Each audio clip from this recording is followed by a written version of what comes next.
Bonjour my beautiful friend. It's going to be a long video maybe. It's gonna be worth it, trust me, trust me.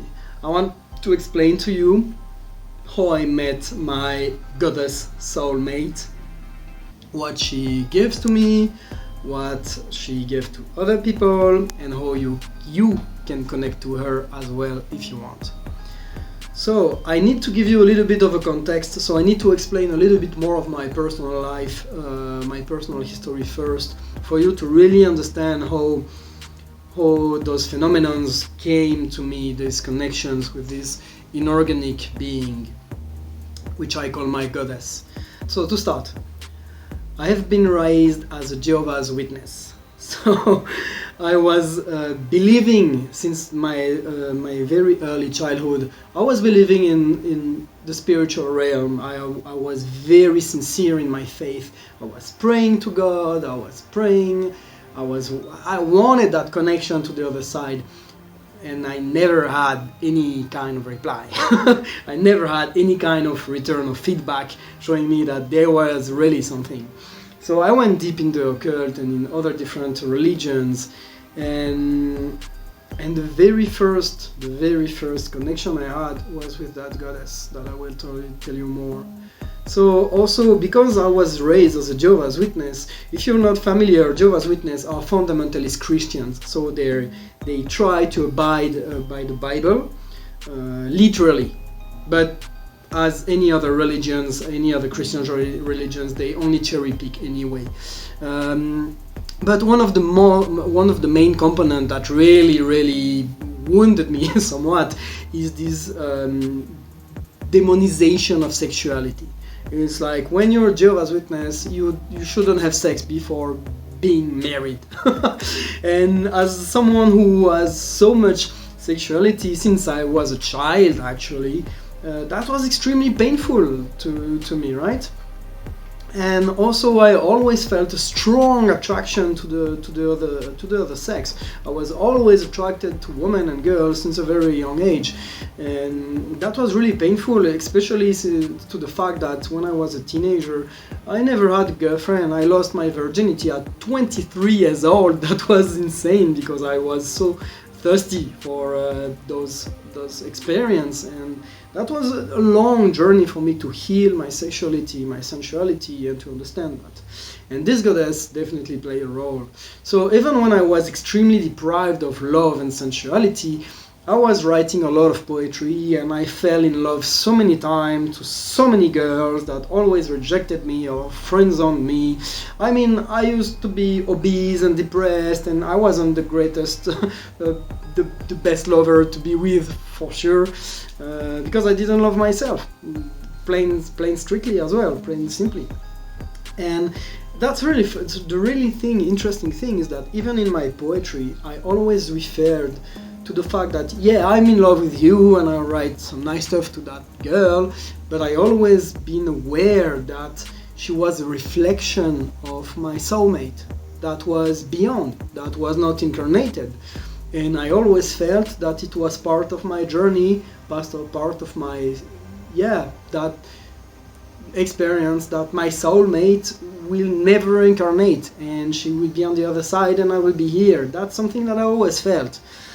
And never mind, I was like, I'm in love because you reflect my soulmate so much. I'm in love with you. And I was demanding and possessing, and I had to overcome so much about jealousy, possessivity, and anything. Bear with me, it's gonna be worth it, you will understand why.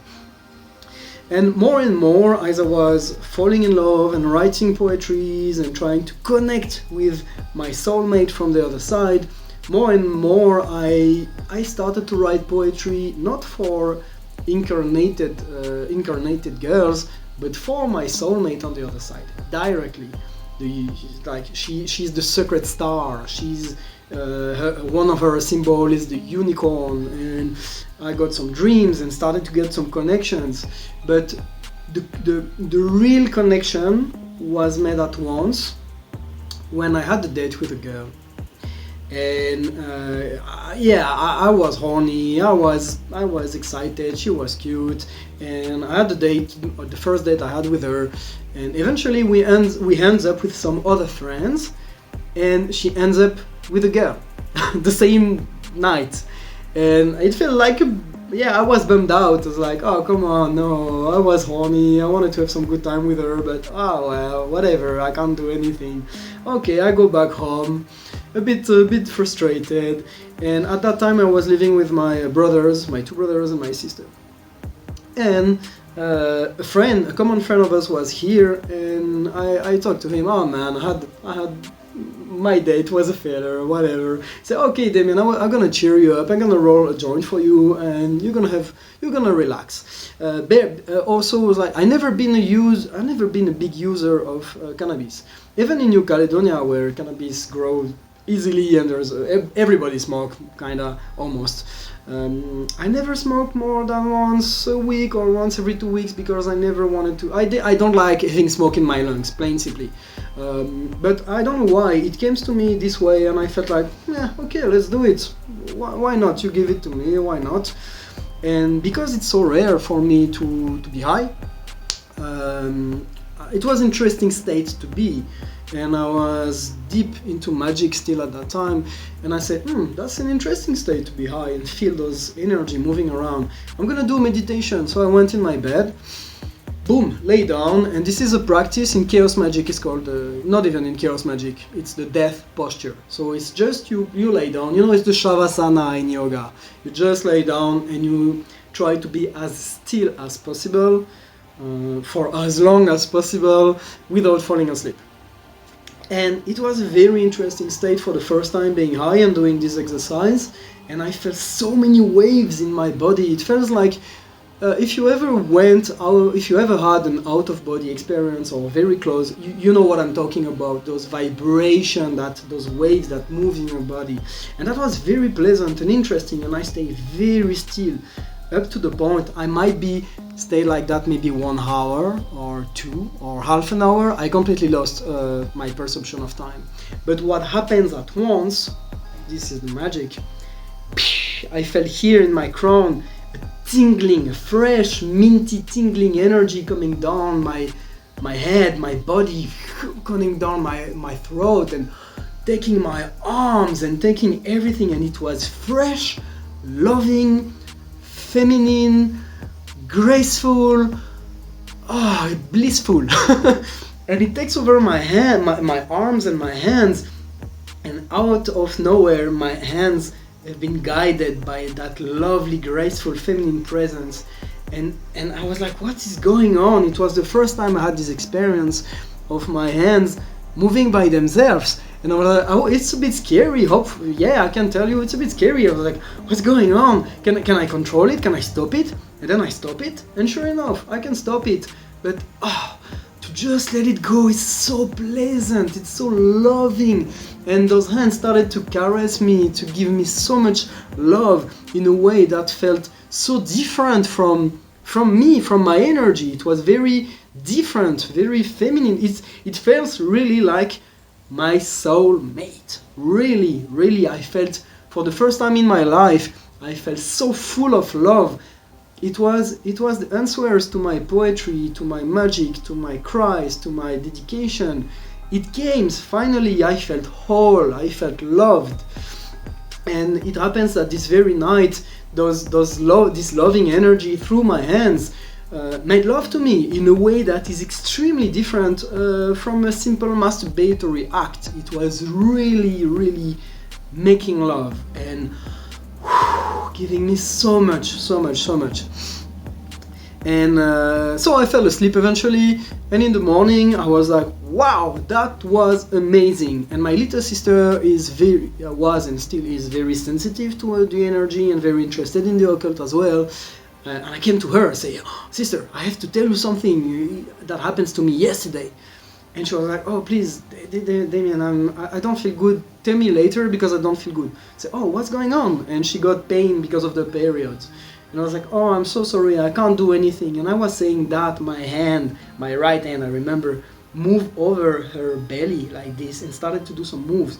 And I was like, I don't know what's going on. And she told me, whatever you're doing, just keep going because it's calming my pain. It's calming my pain.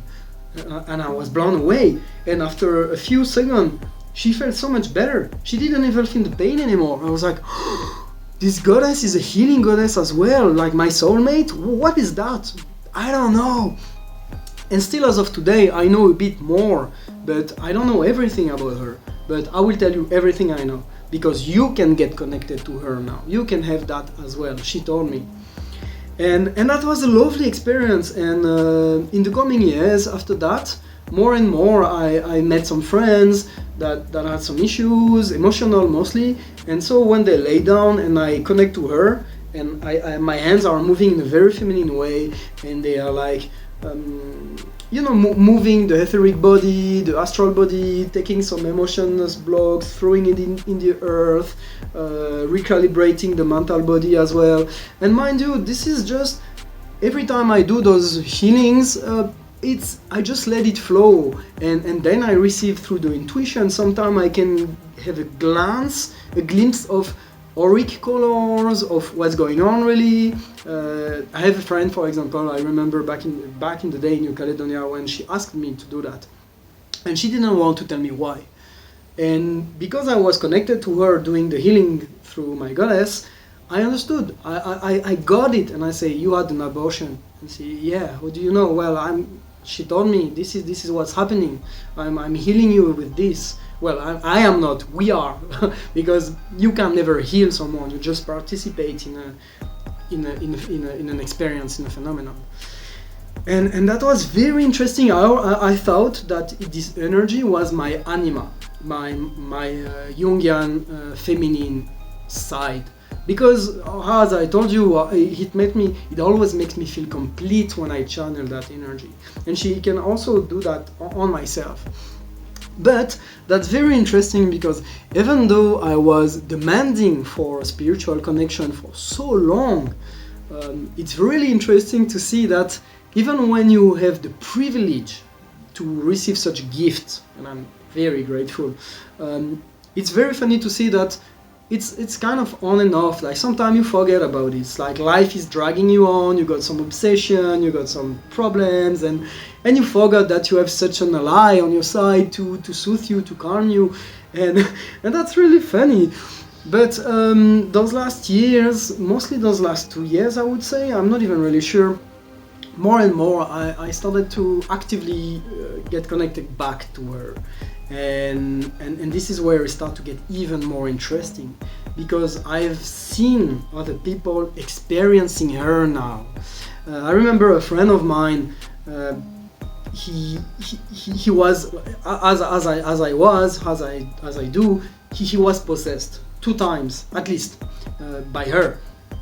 And that's very interesting to see a straight, masculine, muscular, not really macho, but very masculine man being possessed by such a feminine entity, and moved like a woman, and feeling waves of feminine orgasm. Yeah, by the way, I had feminine orgasm thanks to her when she possessed me. And girls, damn, you had it good. That's really nice. This is good.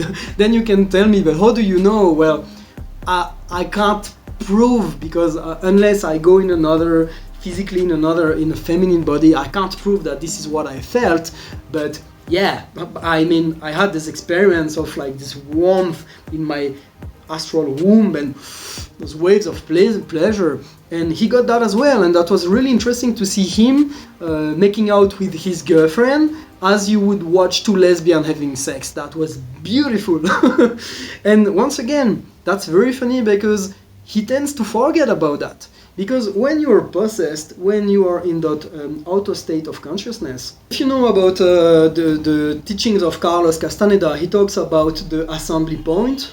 In reality transurfing, they call it the plate, which is, how can I explain that? It is the node. It is the energetic node in the human structure, which turn on or off filaments of reality, like spectrums of reality, which gives you the experience you're in. Like it's collapsed the quantum waves.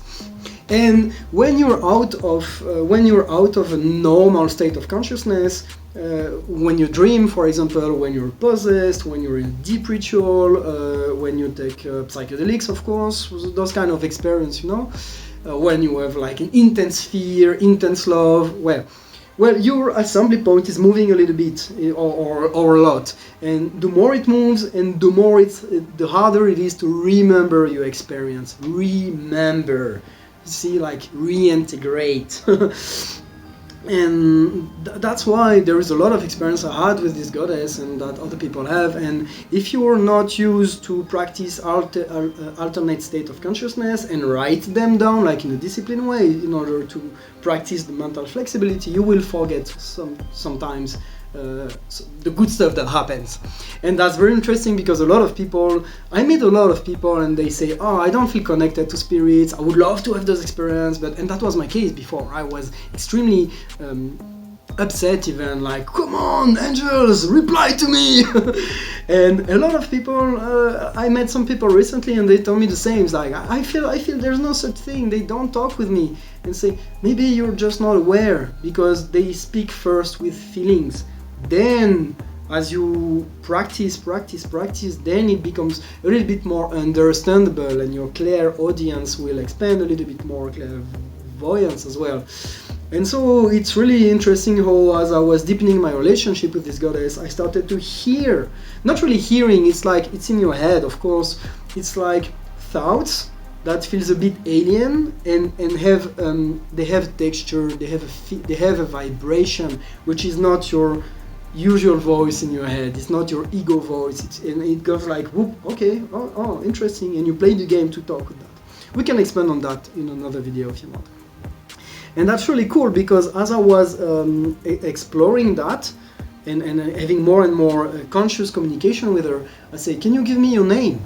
Because now I'm not sure you're my anima anymore, because other people are experiencing you.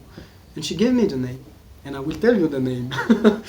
But the very funny thing is that another friend of mine, so many people involved, another friend of mine that I met like 7 months ago, she as I was explaining to you, she was like, oh, what's her name? And I said, oh, her name is Aina. And she was awestruck. She said, what? It's like, oh my God! It's like, why? It's like, and she told me that a few weeks ago, she felt a feminine presence coming at her, and she asked the name, and the name was the same, Aina. And I feel the chill. I feel her presence now. You can feel her presence by her name, Aina. And Aina in Turkish, because my friend is half Turkish, means mirror. And that's extremely interesting, because most of my deep rituals, when I connect with entities like that, I do in my magic space with the huge black mirror that I have. And I thought it was insane. Like, yeah, she might be my anima as well, because she's my feminine reflection, but at the same time, I don't know, Aina. And I have another friends of mine as well that have her own goddess with another name, and we have evoked our goddesses, and yeah, there is so much you can do with those entities that are full of love and full of on another plan. Mind you, Aina, so I gave you her name, and I will give you her sigil as well, because now she told me it is time for her to reach and help more people. So this is pure extrapolation from mine, okay? But it feels to me like those entities, they also evolve as we do, and it's like maybe she's been only in charge with me so far, maybe, I don't know. But she's like, hey, I graduated, and no, please, I want to help more people. Give them my name, give them my sigil. And that's interesting, because those last weeks I feel her presence less and less. She's still around, right? But it feels like there is a whole groups of spirit now. It's like I have graduated as well, and I'm working with Azazel right now at this moment. He came to me, but with a lot of angels and spirits anyway. So Aina, that's the really very reason I do this video, is for you, my love, my lovely goddess, because she wants you to connect with you. What can I say about her? So, do you want to connect with Aina? First, you need to know a little bit about her. She's very playful. She's very sexual. She's very sensual and can be extremely destructive as well. Like, I mean, I had a meditation with one of my magical friends, and she was giving him a blowjob, like astrally, but like he felt it as if it was physical. And I had it very rarely with her. Like, mostly she came through me, through my body, but I definitely confirm that this is possible. You can feel being stroked and caressed by her. But she can also be very destructive and sometimes a little bit, yeah, very cryptic. Like, she at least for me, she teaches me by distracting me. It's like, boom, she gives me waves of pleasure, and she told me, stay strong. Stay strong, don't get distracted by that. So she can be a very good healer and catalyst for integrating or transmuting sexuality, I think. Even though, yeah, Azazel is helping me right now with that. So, mind you, she can be very playful, and she's loving. Like, she's not a demon like in those The Exorcist, like Pazuzu. Like, if you evoke her and if you don't like the experience, you can say no thank you and cut the cord. Like, one of my friends did that actually because she was too distracting. So it's very possible. It's like, it's a relationship. You should treat inorganic entity, well, I mean, I call sometimes them gods or goddess, alright, but it doesn't mean that we have to worship them, because they're just a little bit more advanced than us, and the way you interact with them, you should be the way you interact with other people, like with respect, with an equal relationship, because the goal of magic is to become like them, is to become awakened, to reach conscious immortality, and to bath with love and freedom.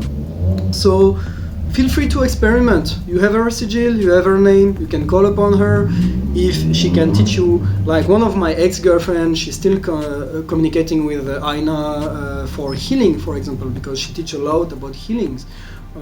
You can try, do your own experiment. This is all what it is about at the end, being a magician, alright? So that's it, my beautiful friend. I leave you with that.